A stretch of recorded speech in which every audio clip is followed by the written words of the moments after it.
Este vídeo pertenece al proyecto de innovación docente de la UNED, El pasado desde una nueva dimensión, didáctica y aprendizaje de la prehistoria mediante réplicas en 3D de materiales arqueológicos, que se desarrolla en el Departamento de Prehistoria y Arqueología de la UNED en el marco de la asignatura de Prehistoria 2, las sociedades metalúrgicas, y del Grupo de Innovación Docente GINDIS, y pertenece a la convocatoria de proyectos de innovación docente del curso 2021-2022 de la UNED.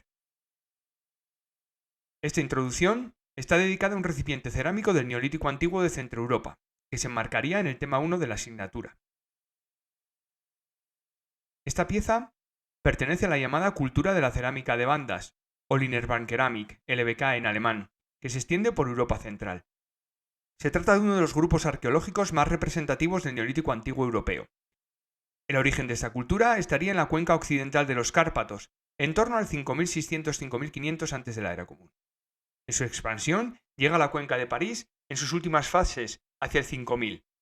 Hacia el este se extiende hasta los valles de los ríos Dniester, Prut y Roit, en la actual Ucrania. El final de esta cultura llegará a comienzos del quinto milenio, dando lugar al paso al Neolítico Medio. Los poblados se sitúan junto a los ríos o en los fondos de los valles de las fértiles llanuras loésicas.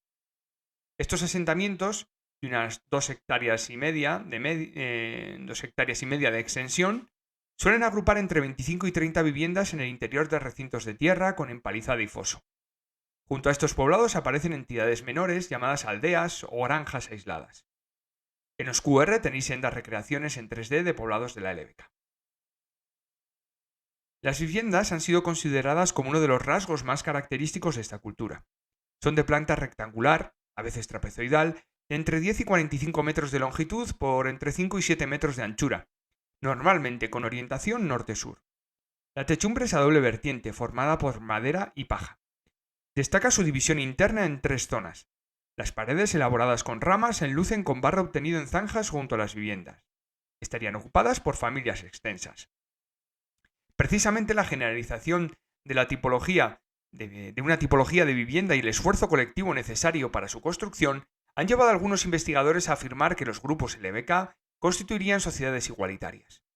En esta línea también se interpretarían la semejanza en cuanto a los elementos materiales que aparecen en las casas, en el volumen de alimento y en las estructuras dedicadas a ello, y también en los escasos elementos de adorno personal o prestigio que aparecen en estos yacimientos. La economía de estos grupos se basa en la agricultura, de trigo, lentejas, guisantes, y la ganadería, bóvidos, ovicápridos y cerdo, apareciendo también el perro. Aunque en menor medida se continúa con la caza y la recolección. La pieza que observamos es un recipiente globular de base plana, con borde entrante y una boca de 16 centímetros de diámetro. Destaca la presencia de 8 elementos de prensión, mamelones, con perforación horizontal, que se usarían para mantener suspendido el recipiente. 4 de estos elementos de prensión se sitúan en la zona superior del vaso, mientras que los otros 4 se localizan en la zona inferior.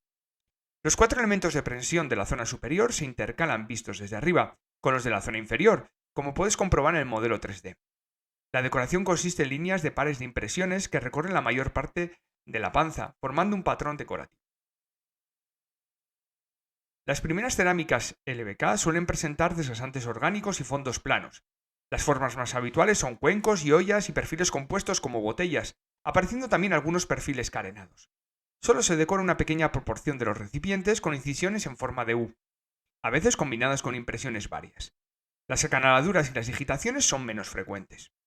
Las cerámicas finas presentan habitualmente decoraciones en espirales o meandros opuestos, arcos, etc. En las últimas fases, las decoraciones van adquiriendo una creciente complejidad, apareciendo, comillas, regiones estilísticas, como Flomborn en el río Rin o Zofipol en Silesia. A las afueras de algunos poblados se encuentran cementerios o necrópolis que contienen entre 10 y 200 enterramientos, en los que predominan los enterramientos individuales en fosa. En ocasiones se observan ajuares que incluyen cerámica, adornos, conchas, útiles textiles, etc. Los cuerpos suelen aparecer flexionados sobre su costado izquierdo, con las manos sobre la cara y con la cabeza orientada hacia el este. Los ajuares masculinos suelen ser más numerosos y variados. Se han descubierto evidencias de masacres o episodios violentos en yacimientos como Talheim, Hersheim, Suisesinge, etc. En Talheim han aparecido 34 esqueletos, entre los cuales había 16 niños. Los cráneos de 32 individuos habían recibido impactos con azuelas y 2 individuos habían recibido flechazos.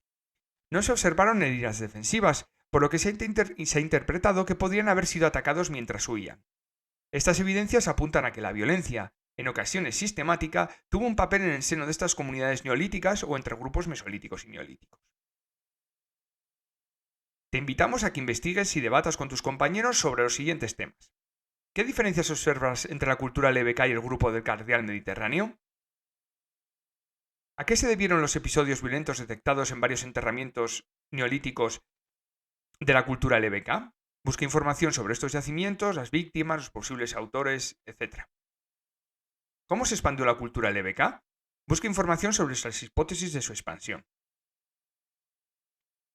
Recordarte que todos los recursos necesarios los tienes en la web del Departamento de Prehistoria y Arqueología, cuyo enlace QR lo tienes al lado de este vídeo en la documentación de la colección de réplicas. Que lo disfrutes.